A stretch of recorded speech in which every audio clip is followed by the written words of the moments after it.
Halo sobatku, selamat datang di channel Sobat Movie. Tempatnya review film paling asik dan menarik buat sobatku semua.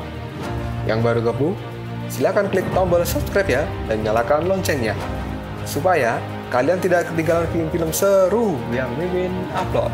Oke, gak usah berlama-lama lagi, langsung aja kita ke reviewnya. Gasken sob.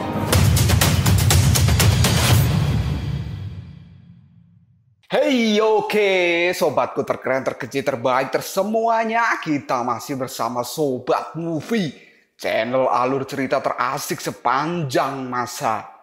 Oke, kita lanjut bahas chapter 12. Nggak usah cacicot banyak bacot, kita langsung masuk aja ke pembahasan. Dewa Rulai dan Raja Rahu yang saat ini sudah berhadapan, mereka berdua akan saling membunuh satu sama lain.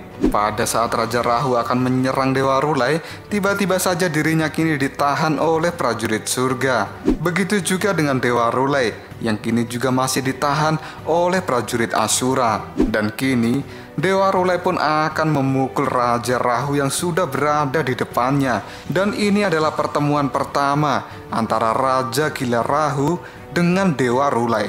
Melihat Dewa Rulai berada di depannya, Raja Rahu pun kini langsung mengatakan, "Siapa dia? Mata Dewa Perangku tidak bisa melihat kekuatannya."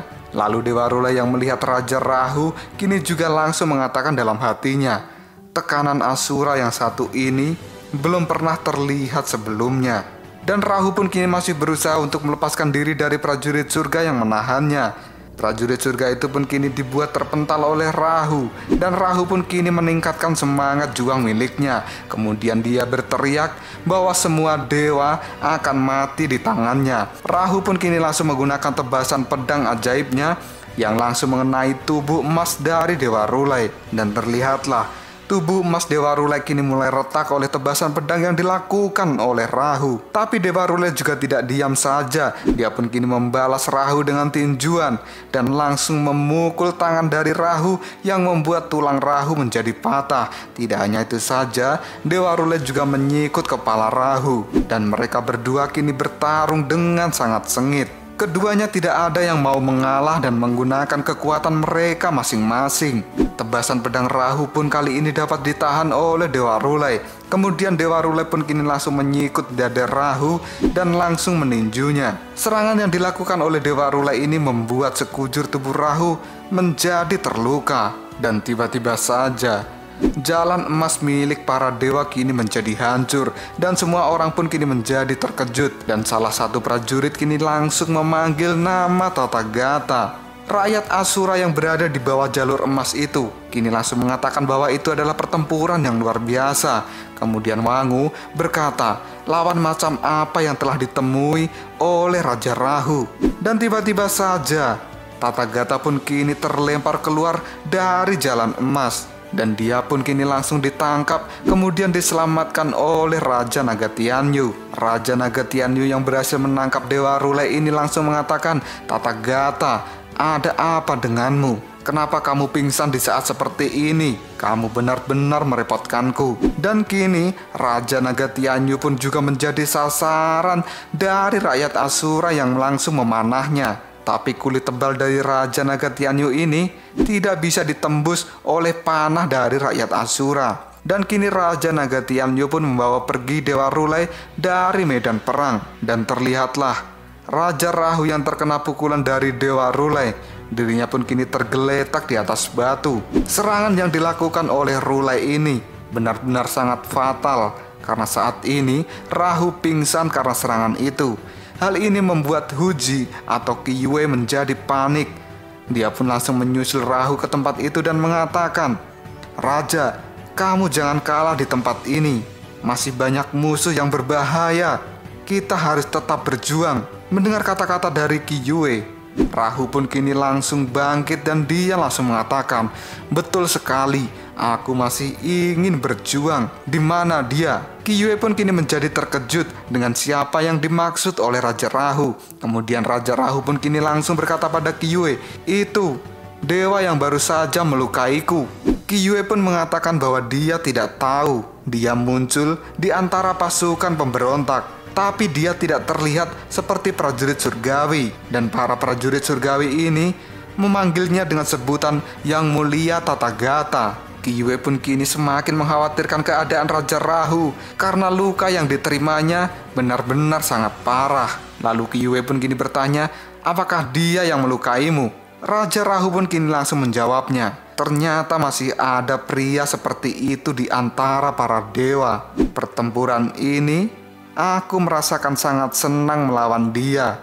Dan ini adalah pertarungan yang tidak terduga. Tathagata yang sudah dibawa pergi dari medan perang oleh Raja Naga Tianyu, dirinya pun kini diobati di istana Raja Naga Tianyu menggunakan kacang hijau. Raja Naga Tianyu pun kini melempari tubuh dari Dewa Rulai menggunakan kacang hijau yang sangat banyak. Sampai-sampai Dewa Rulai pun kini merasa kesakitan. Tapi Raja Naga Tianyu terus-menerus melempari tubuh dari Dewa Rulai ini. Kemudian Dewa Rulai pun kini mengatakan pada Raja Naga Tianyu untuk berhenti. Kemudian Raja Naga Tianyu pun kini juga berkata pada Dewa Rulai untuk tidak terlalu banyak bicara. Dewa Rulai juga langsung berkata pada Raja Naga Tianyu apakah dia sengaja melakukan hal ini untuk membunuh dewa yang sudah terluka. Raja Naga Tianyu pun tidak berhenti melemparkan kacang hijau itu dan dia kini berteriak pada Rulai, "Jangan berisik kau." Dewa Rulai yang merasa kesakitan akibat lemparan kacang hijau itu, dirinya pun kini langsung bangkit dan berkata, "Raja Naga Tianyu, kesabaran itu juga ada batasnya." Dan tiba-tiba saja saat Dewa Rulai akan marah pada Raja Naga Tianyu, dia pun kini dibuat terkejut karena luka di seluruh tubuhnya kini sudah menghilang. Dan Raja Naga Tianyu pun kini berkata pada Dewa Rulai, "Ini adalah metode penyembuhan kuno dari para naga, menggunakan biji kacang hijau. Karena biji ini akan mempercepat laju penyembuhan di dalam tubuhmu." Dewa Rulai pun kini langsung tertawa pada Raja Naga Tianyu karena dia sudah salah paham. Dan Raja Naga Tianyu pun kini juga langsung berkata pada Dewa Rulai, "Meskipun lukamu telah sembuh, kamu tidak boleh marah-marah apalagi bertarung, karena penyembuhanku akan sia-sia saja pada dirimu." Dewa Rulai pun kini langsung terdiam dan termenung. Dia pun kini langsung berkata dengan sangat lirih, "Keadaan ini sangat sulit. Bagaimana aku tidak bisa bertarung dalam situasi seperti ini?" Mendengar Dewa Rulai berkata seperti itu, Raja Naga Tianyu pun kini langsung mengatakan pada Dewa Rulai, "Hei Rulai, aku sudah berusaha keras untuk menyelamatkanmu. Jangan sia-siakan usahaku." Dewa Rulai pun mengatakan pada Raja Naga Tianyu bahwa dia akan menuruti semua kata-kata dari Raja Naga Tianyu ini. Kemudian Raja Naga Tianyu pun kini juga langsung bertanya pada Dewa Rulai, "Rulai, dari para dewa yang lain, aku melihatmu sebagai dewa yang memiliki wajah yang berbeda. Aku merasa bahwa kamu bukanlah dewa yang biasa-biasa saja." Dewa Rulai pun kini juga langsung berkata pada Raja Naga Tianyu, "Apakah ada wajah yang seperti itu?" Dan Raja Naga Tianyu kini juga langsung menjawabnya, "Ini adalah pandanganku terhadap dirimu." Dewa Rulai pun kini juga langsung bertanya pada Raja Naga Tianyu, "Apa yang kau katakan?" Dan Raja Naga Tianyu pun kini juga langsung mengatakan pada Dewa Rulai, "Dugaanku mungkin tidak salah bahwa semua dewa itu sombong dan sombong." Dewa Rulai pun kini menjadi bosan dengan kata-kata yang diucapkan oleh Raja Naga Tianyu. Dirinya pun kini langsung rebahan dan bertanya, berapa lama dia harus berada di tempat ini. Raja Naga Tianyu pun langsung menjawabnya, "Batas minimalnya kamu di tempat ini adalah 1 bulan. Karena hidupmu adalah jaminan dan kamu jangan main-main." Dewa Rulai pun kini juga langsung mengatakan, "Sebulan ya? Aku tidak tahu orang itu bagaimana keadaannya sekarang. Apakah dia lebih terluka dariku?" Yang dimaksud oleh Dewa Rulai ini adalah Raja Rahu. Kita langsung berpindah ke kapal milik Kaisar Sitian. Di sana, Kaisar Sitian dengan para jenderal sudah berada di kapal itu dan mereka mengamati keadaan perang dari atas kapal ini. Jenderal Surga Timur pun langsung mengatakan pada Kaisar Sitian bahwa perlawanan Asura ini sangat sengit, tapi korban dari para dewa juga masih di batas normal. Lalu Kaisar Sitian pun kini menjawabnya, "Korbannya terlalu banyak. Aku ingin memenangkan pertempuran ini seakurat mungkin." Dan kini, seseorang yang berada di belakang dari Kaisar Sitian mengatakan bahwa dia sekarang punya kabar. Ternyata orang itu adalah Jenderal Surga Selatan atau yang dikenal dengan nama Virupaka. Raja Virupaka pun kini langsung berkata pada Kaisar Sitian, bahwa Tathagata telah bertemu dengan raja baru Asura yang bernama Louhou atau Rahu, dan Tathagata telah berhasil memberikan luka yang parah pada Rahu ini. Jenderal Surga Selatan langsung mengatakan pada Kaisar Sitian bahwa ini adalah saat yang tepat untuk menyerang Asura di bawah pimpinan Raja Rahu. Kemudian Jenderal Surga Timur pun kini juga langsung menjawabnya, ini terlalu gegabah. Kita harus melakukan penyerangan sesuai dengan rencana. Tapi mereka bertiga kini mendengar kabar bahwa cedera serius yang dialami oleh Rahu membuatnya tidak muncul di arena peperangan selama beberapa hari. Dan menurut Raja Virupaka, ini adalah saat yang tepat untuk menyerang Rahu. Raja Virupaka pun kini juga memberikan usul pada Kaisar Sitian bahwa saat ini lebih baik Kaisar Sitian sendiri yang turun untuk membunuh Raja Rahu, karena dia pasti nanti akan menjadi dipuji oleh semua dewa. Dan apabila Kaisar Sitian berhasil melakukan hal itu, maka semangat Asura akan menjadi padam, dan kemenangan pasukan surga telah di dalam genggaman.